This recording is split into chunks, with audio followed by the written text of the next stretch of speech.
Hello, I'm Luke Hatfield. I'm joined by Shrewsbury Town reporter here at the Shropshire Star, Lewis Cox.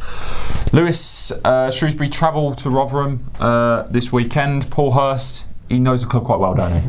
Yeah, to say the least. I think back to pre-season when the fixtures came out, he said it was the game he looked for straight away, the one that caught his eye. It's his first time going there as manager. Rotherham is a club. He was a one-club man, other than a loan right at the end of his career. Almost 500 games, 494 I think it was. Puts him really, really high on the all-time record. Rotherham appearances, he's a legend there. There's no sort of two ways about it. And you know, despite how the football goes, it's going to be a big day for him personally. I think he's going to get an amazing reception.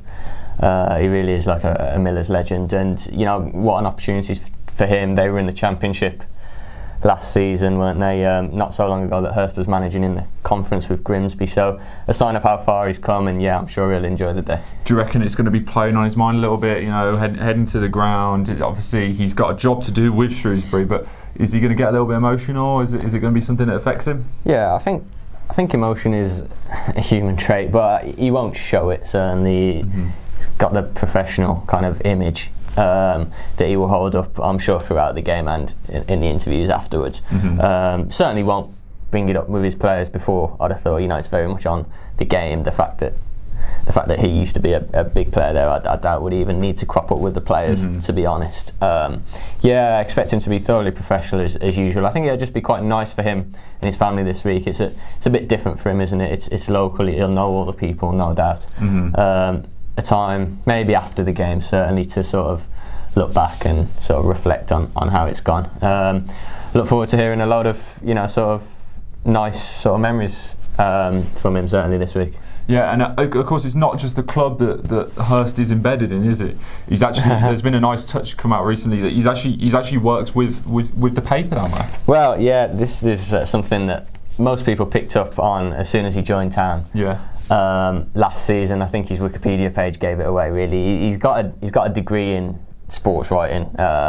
He studied that at Staffordshire Uni, which is a place that you and I know well. Joint alumni. They've got a players course there for former professionals or current professionals to go and sort of look for a career in the media. And big names have done there as well. Fabrice Muamba was another one. Muamba was there in my year, actually, so I sort of learnt alongside him. But Hurst was in the first ever year that they ran it, something like 2006, 2007. The one in his course was Scott Minto, who of course has gone on to have a media career. Yeah.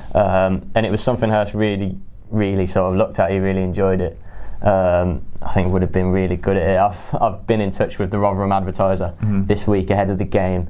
Some fascinating insight. He actually, would you believe, used to go there one day a week on work experience. Oh, really?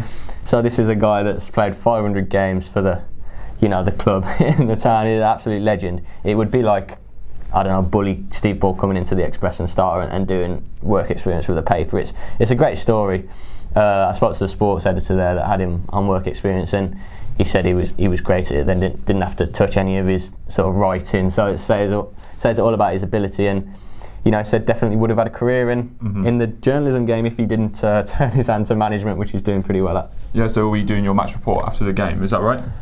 I think he'd probably want to. After what they read and dissect of my reports, Hurst and Chris Doig. Yeah, but you know, you can have a go. Feel free. He does sit in the press box at the first half of home games, a few spaces down from us. So he likes to take in the game, and I'm sure. Well, I know him and Doig are avid readers of everything to do with Shrewsbury Town, really. So they, you know, always learning, aren't they? And you know, I'm sure he would be a great. He works as a pundit for BT Sport as well at times with the conference games. I'm sure if he wanted to turn to it at the end of his career, he could have a good time doing it. Yeah, so certainly going to be a big weekend for Paul Hurst, embedded in the Rotherham area. For all the latest on that game, make sure you stick with Shrewsbury Town and ShropshireStar.com.